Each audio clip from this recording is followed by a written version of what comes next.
আজ আমি এসেছি আপনাদের সঙ্গে কিছু কথা বলতে, আমার অবসর সময়। তো এই সময় আমি আপনাদের সঙ্গে বিশ্বাস নিয়ে কিছু কথা বলবো। তো দেখুন, বিশ্বাস হচ্ছে আমাদের জীবনের এমন এক মূল ভিত্তি যার উপর দাঁড়িয়ে সমস্ত সম্পর্ক এবং মানসিক শান্তি দাঁড়িয়ে থাকে। তো এটা অনেকটা মাটির কলসির মতো।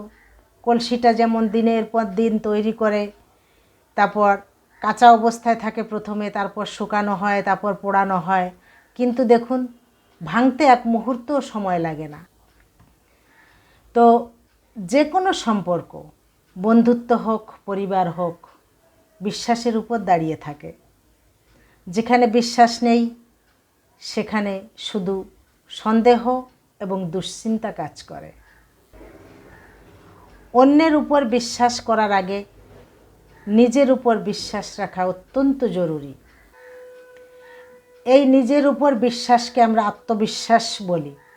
তো এই আত্মবিশ্বাস যদি হারিয়ে ফেলেন তাহলে দেখবেন আপনার চলার পথ বড্ড কঠিন হয়ে যাবে। তো আত্মবিশ্বাস যদি থাকে তাহলে দেখবেন অনেক কঠিন কাজ, অনেক দুঃসময় আপনি খুব সহজেই উত্তীর্ণ হয়ে যাবেন। তো আজ এই পর্যন্ত, সবাই ভালো থাকবেন।